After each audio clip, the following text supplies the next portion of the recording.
Thank you very much for the kind introduction. So what I try to do in the short presentation is to give you an idea about the kind of international integration patterns that you see among the 10 East European new members of the European Union in terms of leading export sectors, the kind of institutions that help economic restructuring and integration. I also give you a short overview of the kind of capitalist regimes that we found in our book with Dorothee Bohle to emerge in East Central Europe, then a short reference to what happened in this respect during the hard times of 2008 and 2011, and then formulate some interesting questions or puzzles. This is not a full paper. I just raise a couple of ideas that can then form the core of a potential paper. So what we found in the book that we published about capitalist diversity in East Central Europe is that 3 transnational capitalist production regimes have emerged in Eastern Europe. One that we call neoliberal, which is characteristic mostly to the Baltic States, Estonia, Latvia, and Lithuania. Another one that we call embedded neoliberal, similarly a neoliberal regime, but embeds firms in various socio-economic arrangements and thereby mitigates the risk. This is the Czech and Slovak republics, Hungary and Poland. Then we found one neo-corporatist regime, Slovenia, and then for most of the 90s and actually almost the mid-2000s, we did not find regimes in Bulgaria and Romania in the sense of a social order, an established social order, but by now these 2 countries do have regimes as well. Romania, as I will argue, is our major success story here of the 2000s, came close in terms of export structures and a kind of foreign investment that the country attracts to the Visegrad countries, whereas Bulgaria is more like a Baltic state, so the Nordic country of the Balkans in some sense. Okay, so let me start with showing what these countries do on 5 dimensions. The integration into the single market, and I have here period averages which cover a lot but also reveal a lot of the structure of exports of the 10 leading export sectors, the 10 top export sectors, which all in all cover 66–70% of all total export of both services and goods. Now what we find here is a very interesting polarization. Let's focus first on the 2 first columns. By complex exports, I mean exports that requires relatively high degree of physical and human capital investment, cars, electronics, electrical machinery, pharmaceuticals, optical machinery. By resource and services here, in these concrete cases, I mean oil, wood, in the Bulgarian case copper, services that are considered here as major export sectors are transportation and travel. Now what you find here is that the Baltic states are relatively weak in complex sectors. About one-fourth of their export belongs to the complex. And they are basically resource and service exporters. Oil, wood, transport and travel. Now, since they are not major oil producers, to my best knowledge, I would say this is pretty much exporting Russian oil and Estonian and Latvian wood. The related transport services are another important sector that, that forms a large part of their export. Now, in striking contrast, 2/3 of the Visegrad countries' exports is in the complex category, mainly car making and electronics. The Hungarian electronics industry, to 66% basically works for the car industry. So if we can say, and I really don't want to further agitate with the communist legacy, our colleague from yesterday, there is here sort of a legacy effect, right? So small countries on the borders of Europe and Russia reflect the influence of both major powers in their economic specializations. Now, what we find still is Bulgaria and Romania, Bulgaria closer in this respect to the Baltic pattern, Romania is catching up with the Visegrad countries. Now, there are also other differences that are systematic. I have a column about trade, the percentage of trade with transition countries. Again, the Baltic countries trade relatively more with transition countries. About 40% of their trade was in 2004-2008 with transition countries. In all the rest of the countries, this is much less. Now, we talked yesterday about how successful was the European Union and the richer countries, EU15, in penetrating the East European new member states by foreign direct investment. That means, of course, that foreign direct investment from EU15 is very strong in all these countries, but again, it is the least strong in the Baltic states and more strong in the rest of the region. But where is then the rest of investment coming from? And here I took a look at two probably less known numbers, namely the share of Russian investment on the one hand, and what I call, for want of a better word, tax haven investment, or I could call microstate investment, over 2004-2011, and the share of this investment in total export. Now, tax haven investment comes from, you know, the Channel Islands, the Caribbean countries. So if you see that, for instance, Liechtenstein or Panama is a major investor in Slovakia, which is not the case, right? Then you begin to wonder, okay, so what kind of investment is this? And you know, I would guess I would go either for Russian or rechanneled domestic capital. So this is again pretty high in the Baltic states as well as Bulgaria, and relatively low in all the rest of the countries.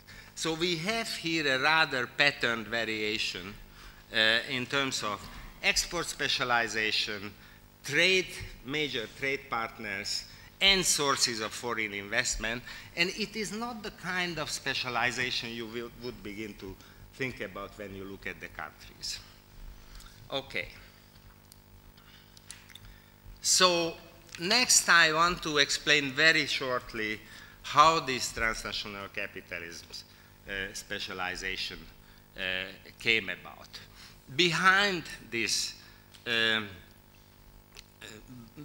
polarized specialization in export activities, you always find a rather consistent variation in foreign direct investment. So service exporters and natural resource exporters get a lot of foreign investment into those sectors and relatively little in complex industries. Complex industry exporters get a lot of investment in car making and electronics. But how has this kind of polarization come about? The logic that we suggest in the book comes that the major choice and dividing line in the early 90s among these countries and the rest of East Central Europe was whether there was a complex industrial manufacturing experience and legacy or whether there wasn't. Now this was absolutely important because all the countries, none of the countries that lacked complex industrialization under socialism could become complex exporters after socialism. So this was, in a way, a necessary but not sufficient condition to become transnational complex manufacturer.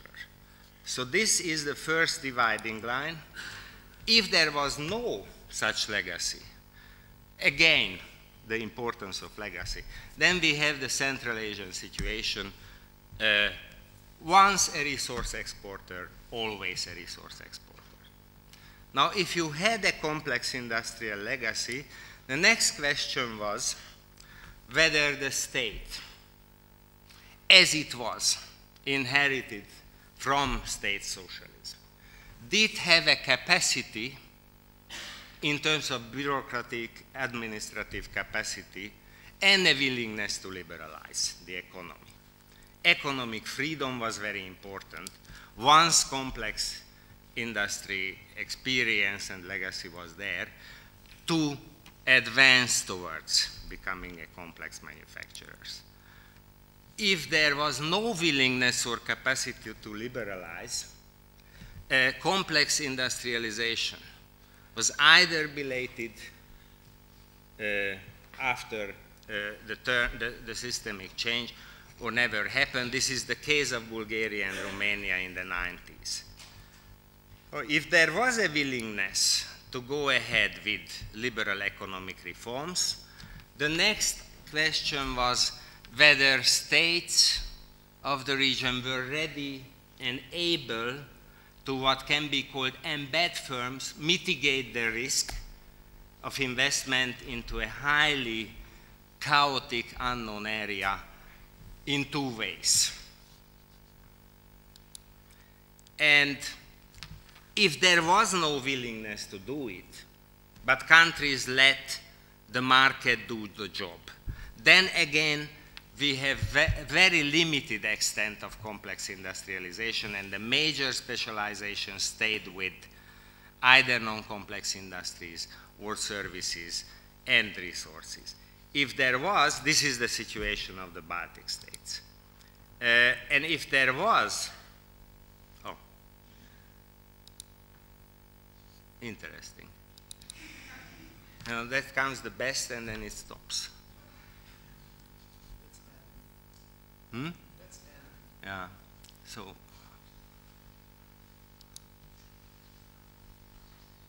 Okay, I might need some help here.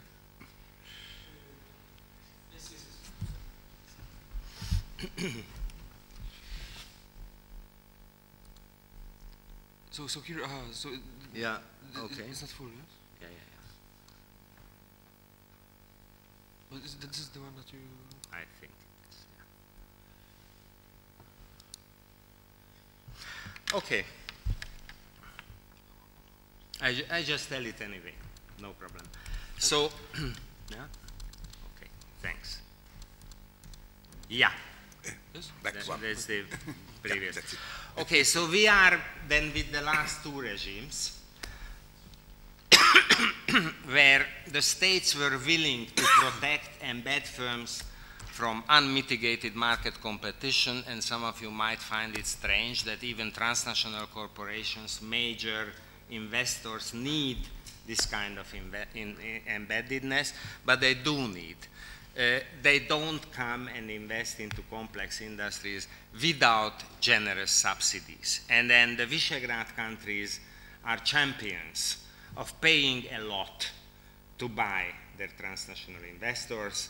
This has continued even after EU accession, although in very new forms. The Baltic neoliberal countries were pretty minimalist in supporting complex investors. They mostly try to protect or give incentives to the industry through liberal tax regimes. And then there was one country, the Slovene neocorporatism, where businesses were embedded into the economy via corporatist social partnership arrangements. And then I have data about how these institutional patterns actually confirm the kind of logic that I presented. In terms of instituting market freedom, the Baltic states were really the most liberal, Romania, Bulgaria, the least liberal, the Visegrad states were somewhere in the middle. In embedding TNCs via investment incentives, again, we have the same kind of bifurcation. The Visegrad states extremely generous in terms of incentives, and the Baltic states much less so. Now we come to the issue of the hard times, the crisis. So several authors expect major policy change or major change of economic structures in hard times. This is true for resource exporters and service exporters as much as manufacturing exporters. The question then is how much change has happened indeed during the crisis, the Great Recession. And here I just have the differences in the shares of the major export sectors of these countries in 2008, 2011, over 2004, 2007. And what you find is overall no major change except Romania. So what the major change, so countries basically try to export more of the same thing. So the Baltic states, a little bit more resources and services. The Visegrad states, a little bit more complex industries or industrial products. There is one general tendency that you see, the declining share of so-called traditional industries, textiles, footwear, furniture, and these kind of industries basically leave the region. So that's the general tendency. But then there are several puzzles that are revealed by the statistics. And I just raise the questions rather than giving answers. The Baltic states have an enormous economic dependence on Russia, being the transit countries for Russian exports. Now, one might argue that this dependence is actually interdependence, but I would still say that there is some asymmetry here. So, how does this come together with a relatively conflictual, hostile foreign policy with Russia? So, how to manage foreign policy conflicts against the background of tremendous economic dependence on Russian resource exports and transit trade. In Hungary, another of my favorite countries, the opposite question. Hungary, probably many of you know, especially its administration and the leader of its administration, is now in a freedom fight against the EU. You see 100,000 people demonstrating on the streets of Budapest saying we don't want to be an EU colony. Now again, looking at the tremendous dependence of Hungary on German and other West European foreign direct investment and markets. So how to understand Is this freedom fight merely a rhetorical struggle, or is it more a pendulum swing in the economic policy from an extreme internationalist to a relatively nationalist regime? And the final story, Romania. There is a huge success in terms of complex industry upgrading in Romania. Romania actually, as a complex exporter, overtook the share of Poland by the end of the period. How to make sense of the Romanian success? Can other countries expect similar success, or is this unique and understood to be like that? Thank you very much.